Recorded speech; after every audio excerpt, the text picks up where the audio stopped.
อย่าให้เป็นเพียงภาพมายาความสิวิไลอย่าให้เป็นเพียงภาพมายาซ่อนทับความยุ่งยากของประชาชนแต่ละปีการสัญจรไปมาตามท้องถนนหลวงสายต่างๆนับทั้งทางบุกเบิกไม้ทางปูดินแดงทางปูยางรวมทั้งทางเบตงเสริมเหล็กก็ว่ามีความยุ่งยากอยู่แล้วอยากนำขี้ฝุ่นให้คุมทางเป็นบวกเป็นคุมน้อยใหญ่ทางคับแคบแต่พอเมื่อฮอดฤดูฝนมาเทื่อใดสัมผัสยิ่งเฮ็ดให้การสัญจรไปมาตามเส้นทางคมนาคมที่ว่ามีความยุ่งยากอยู่แล้วนั่นพัดยิ่งเพิ่มความยุ่งยากขึ้นตืมอีกบ่จักบวกจักคุมน้อยใหญ่บ่จักว่าขี้ตมบ่จักว่าน้ำท่วมขังและอื่นๆยิ่งเพิ่มความยุ่งยากขึ้นกว่าเก่าอีกหลายเท่านั่นเว้าเฉพาะแต่เส้นทางรถลาพาหนะอื่นๆทั่วไปส่วนเส้นทางที่แม่นจุดลอดทางรถไฟเป็นปัญหาที่พวกเฮาอยากเว้าถึงและอยากให้เบิ่งคืนเพราะหลายบ่อนเป็นบ่อนลุบลงจากทางเดิมหลายสังตีแมตรทางถูกขุดลงเพื่อให้วิดและมีความปลอดภัยจากเส้นทางรถไฟนั่นเหมือนจะดี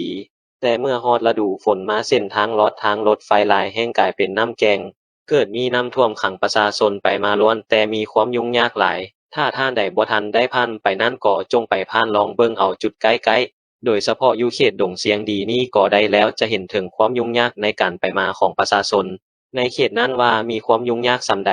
ปัญหานี้บ่แม่นมันเกิดขึ้นมื้อนี้มื้อวานมันเกิดมาโดนหลายปีแล้วและเกิดมาพร้อมกับเส้นทางรถไฟลาวจีนพูดละเว้าแนวนี้บ่แม่นมีเจตนาทับถมโจมตีและใส่ร้ายป้ายสี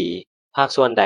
องค์กรใดหนึ่งดอกเป็นเพียงยกให้เห็นถึงความลำบากยุ่งยากและความเดือดร้อนของประชาชนเพื่อซอกหาทางออกที่เหมาะสมช่วยกันหากผิดก็ต้องขออภัยนำทุกภาคส่วนบ่แม่นแต่อยู่จุดนี้จุดเดียวมันเกิดมีอยู่หลายจุดหลายบ่อนและประชาชนก็ได้นำเสนอหาภาคส่วนเกี่ยวของช่วยพิจารณาแก้ไขมาดนแล้วแต่ก็ยังบ่เห็นเพิ่นไปแก้ไขหยังเทื่อจริงอยู่ว่าการสร้างทางรถไฟได้นำเอาความเจริญสีวิไลมาสู่ประเทศชาติแต่ก็ต้องเบิ่งว่าการดำรงชีวิตของประชาชนพื้นฐานจะเป็นคือแนวใดได้รับความเดือดร้อนแนวใด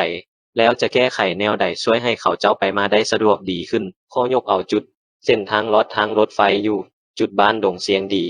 เมืองไชธานีมาเป็นตัวอย่างให้เห็นนำกันเนาะเส้นทางจุดนี้เมื่อก่อนก็เป็นทางปกติทั่วไปแต่ย้อนว่าเพิ่นขุดลง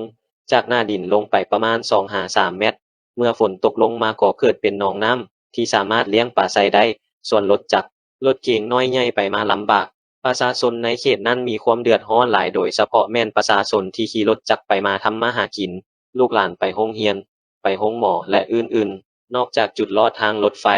อยู่บ้านดงเสียงดีแล้วยังมีอีกหลายจุดที่ตกอยู่ในสภาพเดียวกันนี่เป็นเหตุการณ์เริ่มต้นของฤดูฝนเท่านั้นนับแต่ท้ายเดือนพฤษภาคมนี้ไป